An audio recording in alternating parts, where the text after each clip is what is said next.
Oprah Winfrey, a story of resilience. Have you ever been told you're not good enough?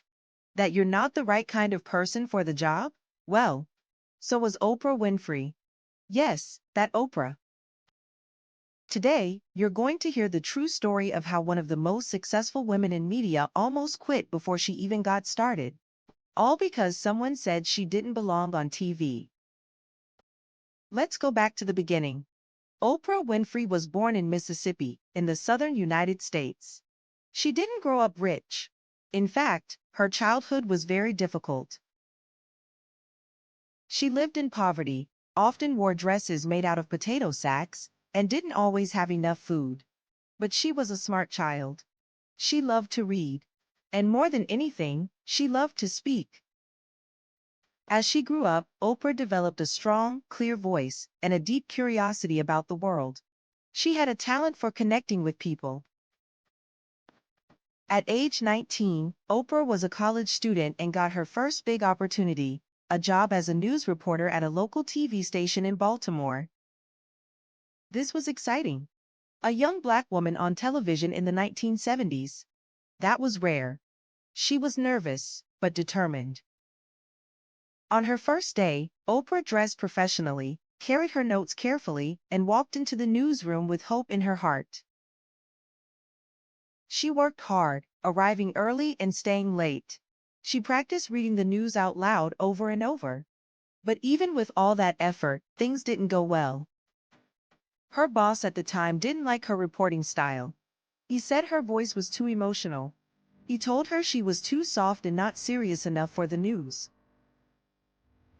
Then came the worst part.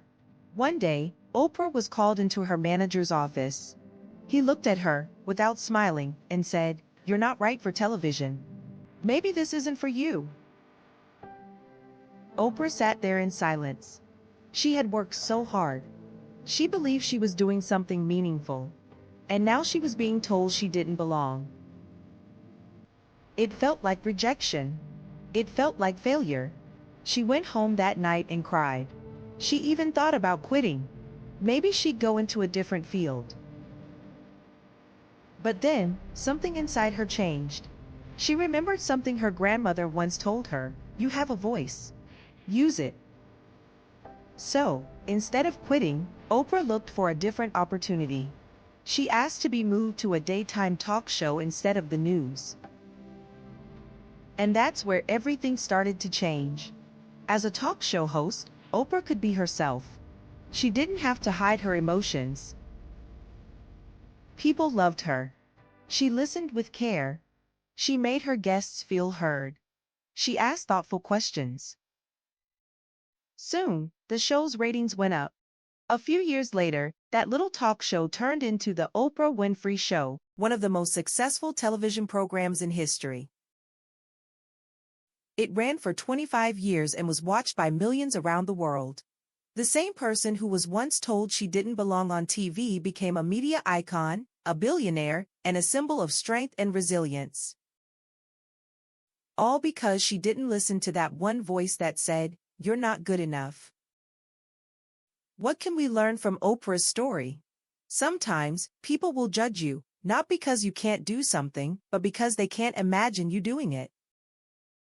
Maybe your accent is different. Maybe your style is unique. Maybe you don't fit the usual mold. But that doesn't mean you're wrong for the job. It might mean the job needs to change. Oprah didn't get less emotional. She didn't change her voice to sound like everyone else. She found a place where her voice was the strength. So the next time someone tells you, you can't do it, remember Oprah. And keep going. Now I want to hear from you. Have you ever been told you weren't good enough? Did you prove them wrong, or are you still trying? Drop your story in the comments. If you like this story and want more real-life inspiration for your English learning journey, make sure to like, subscribe, and hit that bell so you never miss a lesson from the English Lab. You've got this. See you in the next one.